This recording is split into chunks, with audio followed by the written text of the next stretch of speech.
ప్రేక్షకులందరికీ నమస్సుమాంజలి.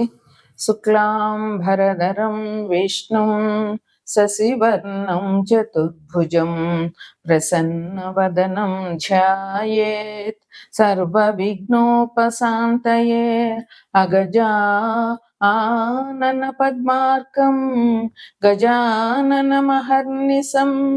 అనేకదంతం భక్తానాం ఏకదంతముపాస్మహే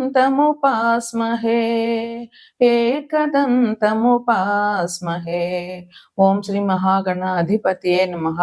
ఓం శ్రీ మాత్రే నమః. ఓం శ్రీ గురుభ్యో నమః. దేవానాం చ ఋషీణాం చ గురుం కాంచన సన్నిభం బుద్ధిమంతం త్రిలోకేశం నమామి బృహస్పతిం. అర్ధకాయం మహావీరం చంద్రాదిత్య విమర్దనం సింహికాగర్భ సంభూతం తం రాహుం ప్రణమామ్యహం. పలాస పుష్ప సంకాసం తార్కాగ్రహమస్తకం రౌద్రం రౌద్రాత్మకం ఘోరం తం కేతుం ప్రణమామ్యహం. ఈ మే నెలలో ముఖ్యంగా 3 గ్రహాలు, ప్రధాన గ్రహాలు రాహు, కేతు, గురువు, ఈ ముగ్గురు కూడా రాశి మార్పు చెందుతున్నారు. అందుకని ఈ రోజు మనం ఆ విషయమై చర్చించుకోదలుచుకుంటున్నాము.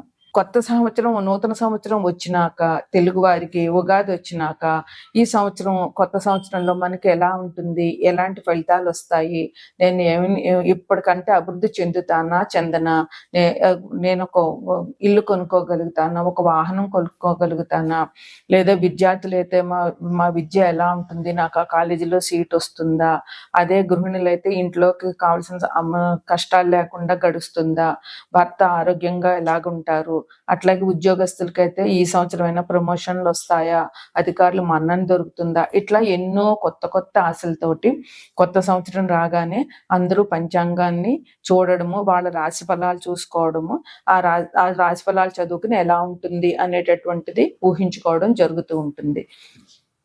అయితే ఇది మానవ సహజం. అయితే 9 గ్రహాలు 12 రాసులు, ఇదే జ్యోతిషం. 9 గ్రహాలు 12 రాసుల్లో సంచరించడం వల్ల మానవుడికి వాళ్ళ జీవితంలో కొంచెం కొద్దిగా మార్పులు జరుగుతాయి. అది శుభమైనా జరగచ్చు, అశుభమైనా జరగచ్చు. అది వారి వారి జన్మ జాతకాన్ని బట్టి ఉంటుంది. అదే విధంగా దేశగోచారం కూడా దీనివల్లే తెలుస్తుంది. దేశాలకు కూడా ఎటువంటి అభివృద్ధులు ఉంటాయి, వర్షాలు పడతాయా, పంటలు బాగా పండుతాయా, యుద్ధాలు జరుగుతాయా, విపత్తులు ఏమైనా వస్తాయా, భూకంపాలు లాంటి విపత్తులు ఏమైనా వస్తాయా, ఇవన్నీ కూడా దేశగోచారంలో మనం ఈ 9 గ్రహాలు 12 రాసుల్లో సంచరించే విధానాన్ని బట్టి శుభాశుభ ఫలితాలు మనం తెలుసుకోవచ్చు. అయితే ఈ ఈ జన్మజాతకం మీద గోచారం అనేటటువంటిది చాలా ముఖ్యమైనది. జన్మజాతకం ఎప్పుడో పుట్టినప్పుడు ఉంటుందా, అది ఆ రాశుల మీద, ఆ గ్రహాల మీద గోచారంలో ఏ రోజుకి ఆ రోజు గోచారం మీద ఆ గ్రహాలు సంచరించినప్పుడు వ్యక్తులకి శుభాశుభ ఫలితాలు జరుగుతాయి. అదే విధంగా దేశ గోచారం కూడా జరుగుతూ ఉంటుంది.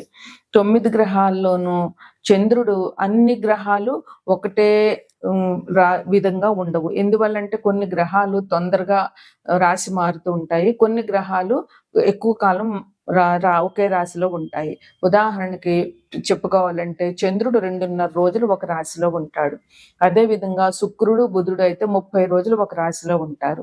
కుజుడు 40 లేదా 45 రోజులు ఒక రాశిలో ఉంటారు. ఇక ముఖ్యమైన ప్రధాన గ్రహాలైనటువంటి రాహువు, కేతువు, గురువు, శని, ఈ 4 గ్రహాలు మాత్రం ఒక రాశిలో ఒక సంవత్సరం పైనే ఉంటాయి. అందువల్ల వీళ్ళు ఒక రాశి నుంచి ఒక రాశికి సంచారం చేసినప్పుడు ఈ చిన్న గ్రహాలు ఒక 30 రోజులు, రవి 30 రోజులు ప్రతి నెల 14-15 తారీఖుల్లో రాశి మారుతూ ఉంటారు. ఈ 30 రోజుల్లో మనకు కలిగే ఫలితాలు మంచి అయితే ఆనందిస్తాము, ఒకవేళ చెడు జరిగినా కొంచెం కాలం కనుక ఓపికగా ఉంటాము. కానీ ఈ 4 గ్రహాలు, పెద్ద గ్రహాలు ఏవైతే ఉన్నాయో ఇవి ఒక రాశిలో ఒక సంవత్సరం కంటే ఎక్కువ ఉండడం మూలంగా ఈ గ్రహాలు ఇచ్చే ఫలితాలు వ్యక్తుల జీవితాల మీద బాగా ప్రభావితాన్ని చూపిస్తాయి. అయితే ఆ గ్రహాలు ఇప్పుడు మారుతున్న గ్రహాలు ఏంటంటే, శని ఉగాది రోజున మార్చి 29వ తారీఖున కుంభరాశి నుంచి మీనరాశికి వచ్చారు. ఈ మీన రాశిలో శని 2.5 సంవత్సరాలు ఉంటారు. అందువల్ల కుంభరాశికి, మీనరాశికి, దాని తర్వాత రాశి అయిన మేషరాశి, ఈ 3 రాశుల్లో పుట్టిన వారికి ఏలినాటి శని ప్రభావం తప్పకుండా ఉంటుంది. అదే ఇంక తర్వాత ముఖ్య గ్రహమైనటువంటి గురువు, ఆయన ప్రస్తుతం వృషభ రాశిలో సంచరిస్తున్నారు. అయితే ఈ వృషభ రాశి నుంచి మిథున రాశికి ఈ నెల 15వ తారీఖున గురువు వృషభ రాశి నుంచి మిథున రాశికి మారుతారు. ఈ మిథున రాశిలో ఆయన 1 సంవత్సర కాలం ఉంటారు. అయితే గురువు అతిచారం ఈ సంవత్సరంలో ఉండడం మూలంగా మిథున రాశి నుంచి కర్కాటక రాశిలోకి మారి మళ్ళీ వెనుకకి మిథున రాశికి ప్రవేశిస్తారు. ఇది గురు సంచారం. మళ్ళీ వచ్చే సంవత్సరం జూన్ 7-8 తారీఖుల వరకు కూడా గురువు మిథున రాశిలోనే ఉంటారు. తరువాత ముఖ్యమైన గ్రహాలు ఏంటంటే రాహువు, కేతువు. రాహువు, కేతువు కూడా ఈ నెల 19వ తారీఖున రాశి మారుతున్నారు. అంటే ప్రస్తుతం రాహు మీనరాశిలో ఉన్నారు. మీనరాశి నుంచి రాహువు కుంభరాశికి ఈ నెల 18-19 తారీఖుల్లో మారుతారు. అదే విధంగా కేతువు కూడా కన్యా రాశి నుంచి సింహరాశికి మారుతారు. ఈ 2 గ్రహాలు కూడా 18 నెలలు ఒకే రాశిలో ఉంటాయి. అందువల్ల ఈ రాహు, కేతువు, గురువు, శని వీరిచ్చే ఫలితాలు వ్యక్తుల జీవితాల మీద బాగా ప్రభావాన్ని చూపిస్తాయి. అయితే ఏ ఒక్క గ్రహం కూడా పూర్తిగా మంచి ఫలితాలను ఇవ్వదు, అలాగే పూర్తిగా చెడు ఫలితాలను కూడా ఇవ్వదు. ఏ గ్రహం మంచిదని కానీ చెడుదని కానీ చెప్పలేము. ఎందుకంటే అన్ని గ్రహాలు మంచిని ఇస్తాయి, అన్ని గ్రహాలు చెడు ఫలితాలను ఇస్తాయి. అయితే చెడు ఫలితాలైనా మంచి ఫలితాలైనా ఎట్లాగొస్తాయి అంటే మనం చేసే కర్మల్ని బట్టే ఉంటాయి. మనం మంచి చేస్తే మనకి మంచి జరుగుతుంది. మనం ఎవరికి అపకారం చేయకుండా ఉంటే మనకి దేవుడు అపకారం అన్నది చేయడు. అది మనకి మన భగవద్గీతలోనూ లేదా బాబా చెప్పే సూక్తులోనూ అన్నిట్లోనూ ఉంటాయి. నువ్వు ఏది ఇస్తావో అదే నీకు దొక్కుతుంది అని. అందువల్ల మనం పెద్ద మనసు ఎవరి నాశనాన్ని కోరుకోకుండా, ఎవరికి అపకారం జరగాలని కోరుకోకుండా మనం నిర్మలమైన నిశ్చలమైన భక్తితో దేవుణ్ణి పూజించినట్లయితే మనకి తప్పకుండా మంచే జరుగుతుంది. అప్పుడు గ్రహాలు కూడా మనకు అనుకూలంగానే ఉంటాయి. నిజానికి శని భగవాన్ గురించి అందరూ చాలా భయపడిపోతారు. కానీ శని భగవానుడు అంత ప్రమాదకరమైన గ్రహం కానే కాదు. మనం మంచి చేసినప్పుడు శని భగవానుడు నిష్కర్మంగా పేద ధనిక భేదం కానీ ఎటువంటి భేదాలు లేకుండా నిష్పక్షపాతంగా ధర్మానికి ఫలితాన్ని ఇస్తాడు. మనం మంచి చేసినట్లయితే శని భగవానుడు మంచినే ఇస్తాడు. మనం కష్టపడి పనిచేసినట్లయితే మన కష్టానికి తగిన ఫలితాన్ని ఇస్తాడు.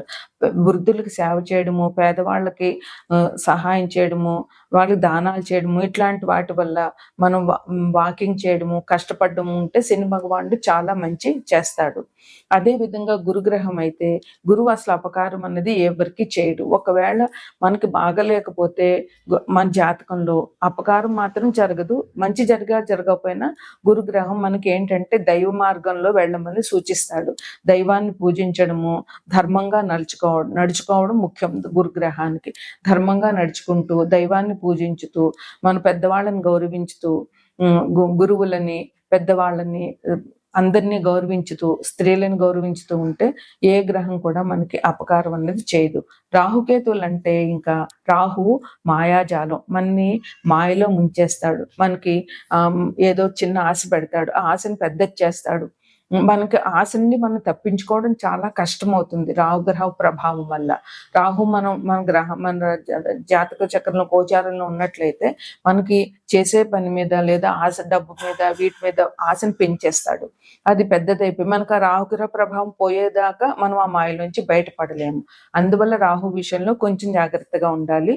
ఇంకా ఏంటంటే సాఫ్ట్వేర్ రంగం మొత్తానికి రాహువే కారణం. అదే విధంగా విదేశీయానం చేయాలన్నా, మతాంతర కులాంతర వివాహాలు జరగాలన్నా రాహు ప్రధాన పాత్ర వహిస్తాడు. ఇక కేతువు, రాహుకేతువులు ఇద్దరు ఎప్పుడు కూడా ఆపోజిట్ గా ఉంటారు. అంటే రాహుకు ఉన్న ఆపోజిట్ రాశిలోనే కేతు ఉంటారు. ఈ కేతువు ఏంటంటే మనకి ఎంతసేపు మోక్షాన్ని ప్రసాదించడానికి ప్రయత్నిస్తారు. మనకి బంధాల నుంచి, భావబంధాల నుంచి విముక్తి కలగటం చేయడానికి, మనకి మన రోజువారీ కార్యక్రమాల మీద నిరాశ నిస్పృహని కలుగజేసి ఎక్కడెక్కడ మన భావబంధాలని తెంచడానికి కేతు ప్రయత్నిస్తాడు. అందువల్ల చివరికి మనిషికి కావాల్సింది మోక్షమే. ఆ మోక్షం కోసం కేతుని ప్రార్థించినట్లయితే మన భావబంధాల నుంచి విముక్తి జరుగుతుంది. ఈ విధంగా అన్ని గ్రహాలు కూడా మనం చేసే కర్మల మీదే వాళ్ళు ఇచ్చే ఫలితాలు ఆధారపడి ఉంటాయి. తదుపరి రాశి సింహరాశి. సింహరాశికి అధిపతి రవి. సింహరాశి వారికి గురువు 11వ ఇంట్లో సంచారం జరుగుతోంది. అందువల్ల వీరికి 11వ ఇల్లు అంటే మనం చేసే కర్మకి వచ్చేటటువంటి ఆదాయం. అంటే ఉద్యోగం చేసే వాళ్ళకి వచ్చేటటువంటి జీతం 11వ ఇంట్లో చూపిస్తుంది. అదే వృత్తి వ్యాపారాలు చేసే వారికి వాళ్ళు చేసే వృత్తిని బట్టి వారికి వచ్చే ఆదాయం 11వ ఇంట్లో చూపిస్తుంది. అంటే గురువు సింహరాశి వారికి 11వ ఇంట్లో సంచారం మూలంగా వాళ్ళకి ఆదాయం బాగుంటుంది. ఎందువలనంటే గురుగ్రహం అనుకూలంగా ఉండడం మూలంగా. అదేవిధంగా సింహరాశిలో ఉన్నటువంటి వాళ్ళకి, కొత్తగా ఉద్యోగాల ప్రయత్నాలు చేస్తున్న వాళ్ళకి, గవర్నమెంట్ ఉద్యోగం కోసం ఎదురు చూస్తున్న వాళ్ళకి వచ్చే అవకాశం చాలా బాగుంటుంది గురుగ్రహం అనుకూలం వల్ల. అయితే కొంచెం ఇబ్బందులు ఉంటాయి, కానీ ఆ ఇబ్బందులను వీళ్ళు అధిగమించగలుగుతారు. రాజకీయాల్లో ఉన్నటువంటి వాళ్ళకి చాలా బాగుంటుంది. రాజకీయంగా వీళ్ళు చాలా అభివృద్ధిలోకి వచ్చే అవకాశాలు చాలా ఉంటాయి. ఇంకా వీరి స్కిల్స్ని బట్టి, వీరి వృత్తి నైపుణ్యాన్ని బట్టి వీళ్ళకి ఉద్యోగాలు వస్తాయి. అదే ధర్మంగా ఉద్యోగం చేయాలి అనుకుంటున్న వాళ్ళకి చాలా బాగుంటుంది. ఎందుకంటే గురువు ఎప్పుడు ధర్మాన్నే కోరుకుంటాడు, అధర్మం వైపు అసలు చూడడు. అధర్మం చేసే వాళ్ళని ఆయన క్షమించడు. అందువల్ల గురుగ్రహం అనుకూలం కావాలి అంటే ధర్మంగా ఉండాలి. నీతి నిజాయితీలతోటి మనం చేసే పని నీతి నిజాయితీలతో ఉండాలి. ఒక్క రూపాయి అధర్మంగా సంపాదించినా కూడా దానివల్ల ఎక్కువ శిక్షణ అనుభవించవలసి ఉంటుంది. అందువల్ల గురువు 11వ ఇంట్లో సంచారం వల్ల 11 ఇళ్ళు మనకు వచ్చే ఆదాయం కనుక ఈ రాశి వారు, సింహరాశిలో ఉన్నటువంటి వారు, సింహరాశ్యాధిపతి రవి కూడా అదే అధర్మాన్ని సహించుడు ఆయన కూడా. అందువల్ల ఈ రాశి వారికి ధర్మంగా వెళ్ళడం వల్ల చాలా గురువు నుంచి మంచి సహాయ సహకారాలు లభిస్తాయి. గురుగ్రహం అనుకూలం కూడా చాలా బాగుంటుంది. దైవ కార్యాలు చేయడము, వెంకటేశ్వర స్వామి లేదా విష్ణాలయాలు సందర్శించడము ఈ రాశి వారికి చాలా మంచిది. ఇక రాహువు. ఈ సింహరాశి వారికి రాహువు 7వ ఇంట్లో స్థితి పొంది ఉన్నాడు. అంటే సింహం నుంచి కుంభం 7వ ఇల్లు అవుతుంది. అంటే పరస్పర దృష్టి. రాహు సింహరాశిని 7వ దృష్టితో చూస్తూ ఉంటాడు. అందువల్ల ఈ రాశి వారికి కొంచెం పార్ట్నర్స్ తోటి, భార్యతోటి ఇబ్బందులు వచ్చేటటువంటి అవకాశం ఉంటుంది. ఒకవేళ గ్రహ సంచారం బాగులేకపోతే, ఇంకేదైనా చెడు దృష్టి ఈ రాహు మీద కానీ, సప్తమం మీద కానీ, సింహరాశి మీద కానీ ఉంటే వీళ్ళకి భార్యాభర్తలకు ఒకళ్ళకి గొడవలు జరిగే అవకాశం ఉంటుంది.